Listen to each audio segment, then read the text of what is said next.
Here are 5 reasons you should definitely not move to Windsor, Colorado. Now let's preface this. My name is Andy Hawbaker. I am a realtor in Northern Colorado with 8Z Real Estate, and I do live in Windsor, Colorado. But it's not perfect. There's a lot of wonderful things about it, which I cover in many of my other videos. But in this video, let's talk about the 5 reasons you should not move to Windsor, Colorado. All right, number 1 is if you do not like small towns. Really, Windsor, honestly, it's over 40,000 people now, so it's a pretty large town, but it still has a very small town feel. So if you just want to be in a bigger town, or you don't like seeing people you know at the grocery store or those kind of things, Windsor may not be the town for you. All right, number 2 is if you need big box stores. We don't have a Target, we don't have a Lowe's or a Home Depot. So you're going to the grocery store, you're going to Walgreens, or you are commuting to Loveland, Fort Collins, or Greeley. Honestly, Loveland, Fort Collins, and Greeley are all about 10 miles away. So you can get to 3 different Targets or 3 different Home Depots or whatever the big box store is that you're looking for. So they're all really close, but you just can't run to Lowe's right down the street. So just know that before you move to Loveland, Colorado. And then the number 3 reason that Loveland, Colorado may not be right for you is that the ski areas are actually quite a long ways away from here.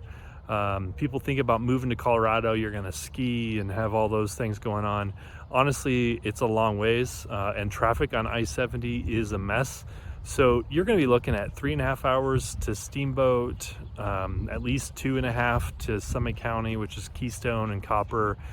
You might be over 3 hours to Vail. So, you know, skiing is not right in your backyard when you're living in Windsor, Colorado. So that's important to know.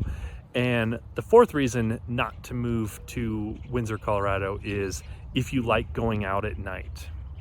I personally do like going out at night, and I love the breweries, but like the Peculiar Brewery in downtown Windsor closes pretty early. The other breweries actually close even earlier.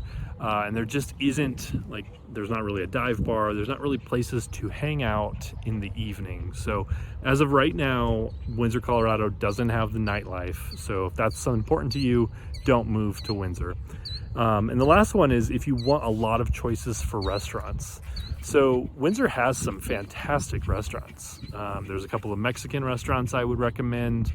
I like Chili Thai for Chinese food. The Mill, Windsor Mill is great. There's many great restaurants, but not many. There are a few great restaurants to check out, but we don't have a ton of restaurants, and we don't have in town like a Qdoba or Noodles and those things. So we have some of the McDonald's and those types of Wendy's and those kind of things, but even not a lot of fast food. So kind of that higher end fast food we really are lacking on. So just be aware of that Windsor, Colorado is still a pretty small town, even with 40,000 people living here, because we're pretty spread out and it's easy to get to these nearby communities.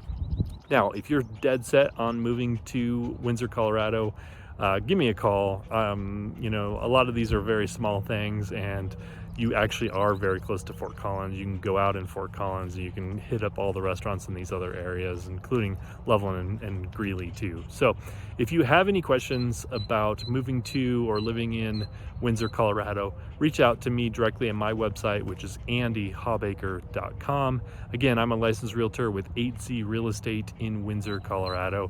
If you like this video, please give it a thumbs up. And I'd love to have you subscribe to this channel, as I cover a lot of stuff about real estate in Northern Colorado. Thanks so much for checking it out. Goodbye.